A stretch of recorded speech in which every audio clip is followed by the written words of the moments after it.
Tahukah kalian, anak-anak muda seringkali itu mengabaikan masalah etika. Ada beberapa etika yang memang harus kamu kuasai, yang harus kamu miliki ketika Anda berhadapan dengan orang seusia, atau Anda berhadapan dengan orang yang usianya jauh di atas Anda, atau bahkan untuk orang yang tidak Anda kenal sekalipun, Anda harus paham etika ini. Ketika Anda paham etika ini, kemungkinan sukses Anda akan jauh lebih besar. Apa saja etika itu? Tonton sampai selesai.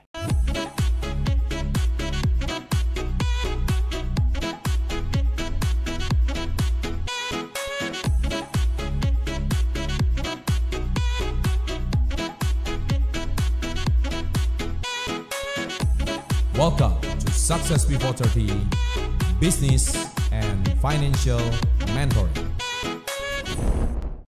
Sahabat entrepreneur, salam hebat luar biasa. Semua orang ingin sukses, bukan? Ya, kita tahu semua orang pasti ingin sukses. Tapi sukses itu juga ada caranya. Nggak ada orang serta-merta sukses itu jatuh dari langit, nggak ada. Semua perlu upgrade, semua perlu tahu caranya. Bahkan ada sekolah pengembangan diri bernama John Robert Powers. Itu menyekolahkan setiap orang itu agar mereka itu menjadi well educated atau menjadi terdidik dengan lebih profesional. Cara memakai dasi, apa itu bedanya tuxedo, apa itu bedanya dengan jas biasa, manner ketika Anda makan, Anda harus pakai gaun warna ini itu maksudnya apa, itu ada semua. Nah, saya hari ini nggak akan mengajarkan sedalam John Robert Powers, tapi saya hari ini akan mengajarkan etika-etika sederhana yang, mohon maaf, Anda mungkin tidak paham etika ini karena mungkin latar belakang keluarga. Mungkin orang tua yang dalam tanda kutip tidak sempat mengajarkan. Sekali lagi bukan salah orang tua Anda, tetapi ya karena mungkin setiap orang latar belakang keluarganya beda-beda. Tapi dari video ini Anda akan belajar bahwa di sini adalah etika-etika sederhana, tetapi kalau Anda bisa terapkan ke orang-orang yang status sosialnya jauh di atas Anda, mereka akan bisa menilai Anda punya manner. Ketika mereka menganggap Anda itu punya manner dan punya sopan santun, niscaya Anda akan mempunyai kredit positif di mata orang-orang yang status sosialnya jauh lebih tinggi daripada Anda. Nah, mari dari video ini kita akan belajar. Yang pertama adalah jangan pesen makanan paling mahal saat ditraktir. Tahu mental aji mumpung nggak sih? Karena yang traktir orang kaya, mumpung. Apalagi Anda nggak pernah makan di resto itu. Anda sudah nggak pernah makan di resto mahal. Kemudian di resto mahal itu Anda juga pengen kalau lihat menunya itu, aduh, ini makanan enak semua, ini mahal sekali. Nggak usah jauh-jauh dah. Anda ditraktir di satu resto, misalkan di daerah Senayan contohnya. Itu kan restonya mahal-mahal ya. Atau contohnya mungkin di daerah selatan, Jakarta Selatan. Itu kan restonya mahal-mahal. Mungkin sekali masuk restoran untuk satu menu mungkin harga paling minimal ada yang 300.000, 400.000, 500.000. Nah, Anda masuk lihat menu itu, mata Anda terbelalak gitu. Dan kebetulan ada orang yang pengen ngejak Anda kerjasama, ya Anda pesan aja menu yang paling mahal. Nih, mumpung karena nggak bayar, dibayarin gitu. Nah, first impression itu akan membuat lawan bicara Anda atau orang yang mau bekerja sama dengan Anda, langsung mereka tuh mikirnya negatif. Kenapa? Ya ampun, belum kerjasama aja udah kayak aji mumpung gini. Ini lain kali kalau bangun perusahaan bareng, ini jangan-jangan duit perusahaan ini bisa dikorupsi untuk hal-hal seperti ini. Nah, dari sini ketahuan mentalnya kan. Jadi kalau hari ini kamu ditraktir, besok harus gantian traktir. Jangan aji mumpung. Jangan berpikir, oh iya kan hari ini karena gini loh, mentalnya orang Indonesia ini kalau lihat ada orang lebih kaya, wah kayaknya kita lebih enak ditraktir terus deh. Kita nggak mau traktir balik, itu salah gitu. Jadi sebaiknya Anda harus punya mentalitas aji mumpung itu atau mental gratisan itu harus dibuang jauh. Etika yang kedua adalah bicara itu kalau di telepon itu volumenya harus rendah. Kita tahu volume tinggi itu kadang multitafsir. Saya mohon maaf, di beberapa daerah di Indonesia itu memang mereka tuh secara organik nadanya memang udah tinggi. Katakanlah orang Sumatera Utara contohnya, Aceh, Medan, mohon maaf saya ini banyak teman Medan juga. Kalau orang Medan ketemu orang Jawa, mereka tuh pasti berpikir, gila ini orang Batak kok tiap hari marah ya. Sama di daerah Jawa itu ada namanya Madura itu. Ini tiap hari kok marah-marah? Tidak, karena memang mereka secara organiknya memang nadanya tinggi, nadanya keras. Sehingga memang wajar kalau mereka itu kalau bicara seperti orang lagi marah-marah gitu. Nah kalau mereka lihat orang Jawa, terutama Jawa Tengah, terutama Solo gitu ya, ini bicaranya ini kok kapan selesainya gitu, pelan gitu. Kita lihat Pak Presiden kita deh, cara komunikasinya kan pelan ya. Tapi ya seperti itulah orang Solo gitu. Cara komunikasi yang paling gampang itu lihat Pak Luhut sama Pak Jokowi gitu. Pak Luhut itu Batak banget, udah gitu TNI, sedangkan Pak Jokowi itu Presiden Solo pula gitu. Yang satu ngomongnya pelan, tertata, rapi gitu. Sedangkan Pak Luhut kan ngomongnya cetas, Bang Hotman Paris contohnya. Kalau ngomong kan langsung blak-blakan ya. Itulah orang Medan. Tapi kalau etika bicara volume rendah, bukan suara kecil, volume rendah. Kalau suara kecil itu mungkin lebih kepada suara seseorang.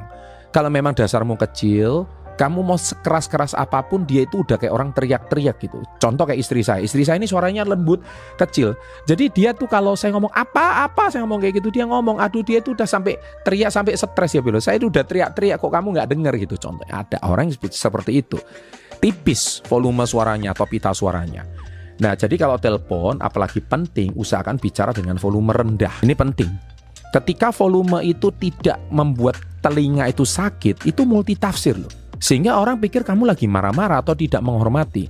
Bisa, pagi Pak, kira-kira bisa dibantu. Makanya paling gampang itu kita belajar aja sama customer service-nya bank. Selamat pagi, ada yang bisa dibantu?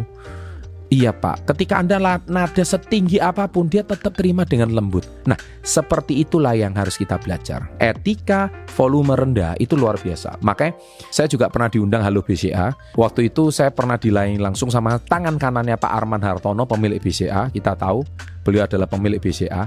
Itu namanya Ibu Wani Sabu. Anda bisa cek di video saya vlog ke BCA 5 tahun yang lalu. Ibu Wani Sabu itu ngomong satu kalimat yang saya berkesan. Anda tahu kenapa Halo BCA menerima penghargaan berturut-turut bertahun-tahun The Best Customer Service? Karena setiap hari kami menerima komplainan dari ratusan ribu telepon. Wow. Dan orang-orang kami sudah dipersiapkan Halo BCA dengan nada yang tenang.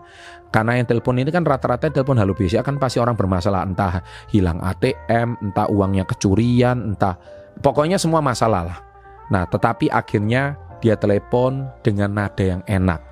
Ketika nada yang menyenangkan, itu otomatis, oh jangan khawatir Bapak Ibu, mohon maaf atas. Nah, itu semua meskipun jawabannya template, tapi itu adalah jawaban yang kita bisa belajar. Nah, jadi tutupi mulut dengan tangan atau bicara dengan volume lebih kecil kalau suaramu lebih keras. Contohnya gini, selamat pagi Bapak Ibu ya. Memang nggak jelas, tapi ketika saya tutupin seperti ini, bukankah itu sudah beda arti? Sama seperti kayak gini. Apa? Nggak jelas, seperti apa gitu. Nah, tapi kalau Anda dengan volume yang rendah, dasar suara saya juga keras, volume rendah. Apa? Oh, seperti itu ya. Nah, itu tafsirannya bisa berbeda. Nah, dari sinilah kita bisa paham. Bilang aja nanti saya telepon balik ya. Itu etika yang kedua. Ini hal sepele tapi jangan dilupakan. Etika yang ketiga adalah jangan ceritakan kebahagiaanmu di saat temanmu yang lagi sedih. Nah, itu kan namanya nggak punya etika. Temanmu ini loh nangis-nangis. Temanmu di kos-kosan ini wajahnya lagi sembab gitu, matanya tuh lagi sembab gitu, wajahnya itu lagi murung gitu. Terus kamu cerita, hore, kemarin saya dikasih bunga sama pacar gue contohnya. Nah itu kan namanya nggak punya empati. Kadang-kadang kita ini masuk di saat yang tidak tepat. Itu yang namanya empati. Jadi etika ketiga, kamu tidak tahu apa yang barusan saja mereka alami. Kalau temanmu lagi sedih, tunjukkan empatimu. Empati ini sangat penting. Etika yang keempat adalah respon teman ketika menceritakan kebahagiaannya. Berikan respon dan tulus yang positif, meskipun saat itu kamu kondisi lagi tidak baik-baik saja. Tapi kalau temanmu lagi gembira, kamu berusaha senyum. Oh aduh, congrats ya, selamat ya, saya turut berbahagia. Ini etika yang mana kita harus berbicara. Mungkin Anda sudah paham ini, tetapi Anda melupakan. Karena kita ini makhluk sosial, saya sering bilang. Manusia itu kalau makhluk sosial, mereka tuh harus selalu mengerti masalah manusia. Kalau Anda ngerti, makanya saya selalu bilang, kalau kamu itu pekerjaanmu desainer, editor, atau pemain di belakang layar yang setiap hari urusannya sama mesin, yang kamu kuasai algoritmanya mesin. Tapi kalau kamu berurusan dengan manusia, yang harus kamu kuasai adalah algoritma dengan manusia. Nah inilah algoritma manusia, inilah etika sama manusia. Kalian harus paham, manusia itu punya algoritmanya juga.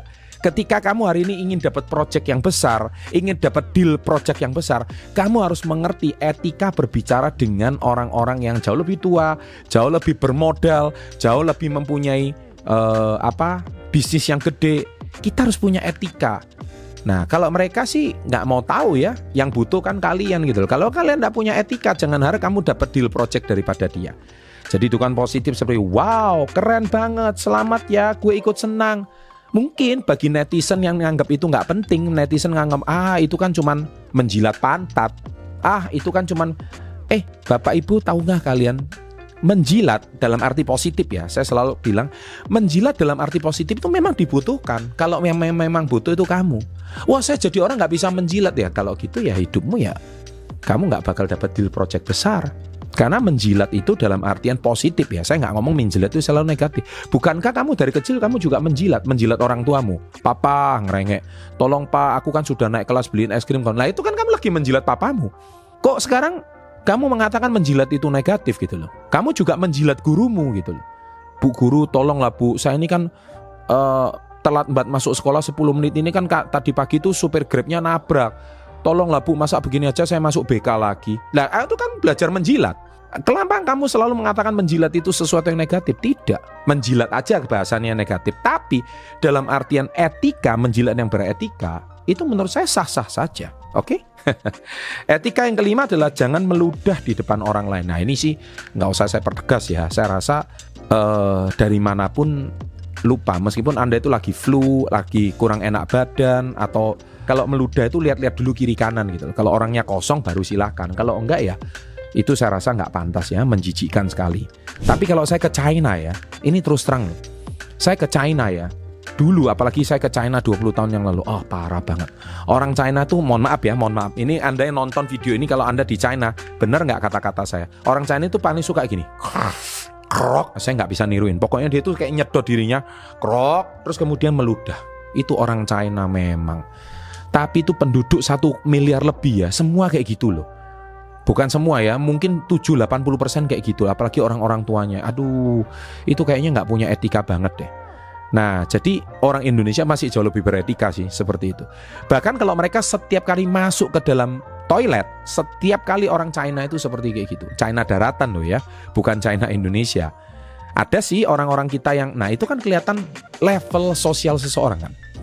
Ketika level sosial seseorang itu dari sini kan kita ketahuan, apakah orang ini ketahuan nggak level sosialnya itu sampai di mana.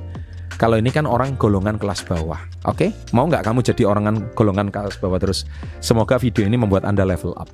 Etika yang keenam adalah jaga mulut, jangan sebar rahasia orang lain. Salah satu kredit membuat Anda itu dipercaya adalah Anda pandai menjaga rahasia. Paling nggak enak jaga rahasia orang lain. Paling tidak enak. Karena Anda itu punya sesuatu, orang itu mau cerita sama Anda berarti dia itu trust. Ketika dia itu trust, maka jagalah baik-baik perasaan orang itu. Kalau kamu masuk ke dapur orang lain, seberapa pun itu kamu harus jaga rahasia itu ketika kamu keluar rumahnya. Jangan menceritakan. Cukup sampai di depan pintu rumah, dan setelah itu hanya kamu dan dia yang tahu. Setelah keluar pintu, lupakan semuanya. Mana mungkin lupakan Pak, kan saya tahu. Ya sudah, nggak usah kepo, nggak usah ember. Ketika kamu ember mulutmu itu, maka satu Indonesia itu tahu gitu loh, gara-gara keemberanmu itu. Dari sini kan, maka trust itu hilang. Maka etika keenam, jaga mulut, jangan sebar rahasia orang lain. Yang ketujuh adalah jangan menginterupsi ketika orang lain itu sedang berbicara. Nah ini kelihatannya sepele. Loh Pak, kalau saya nggak interupsi itu saya lupa Pak. Ya, saya tahu. Bisa Anda catat. Anda kan punya catatan. Jadi Anda mau nanya apa, Anda catat dulu. Tapi jangan potong. Memotong itu adalah salah satu bentuk kurang santun. Secara etika itu kurang pas. Jadi memotong pembicaraan itu sangat tidak pantas. Jadi tunggu giliranmu, dengarkan dengan baik. Saya pun hari ini masih sebagai seorang podcaster, saya juga masih belajar ya masalah diskusi ini. Saya juga sedang membangun diri. Ayo Anda sama saya, sama-sama kita saling majar dan saling maju. Jadi thank you masukannya para sahabat SP30. Ketika saya lagi mewawancara tamu-tamu podcast, kadang masukan Anda juga berarti bagi saya. Saya sedang mengimprove diri saya terus. Yang 8, hargai privasi orang lain di media sosial. Yes, media sosial itu adalah media terbuka. Semua orang bisa mau komen, mau like, mau komplain, mau apapun itu bebas di media sosial. Hindari membagikan foto, informasi pribadi temanmu tanpa seizin mereka. Harus minta izin sama mereka. Itu namanya etika. Kedua, mungkin tampak sepele bagimu, bisa jadi masalah bagi orang lain. Ketiga, tanya terlebih dahulu sebelum membagikan sesuatu yang melibatkan orang lain. Dan yang keempat, menunjukkan bahwa kamu menghargai privasi dan perasaan mereka. Ini penting ya.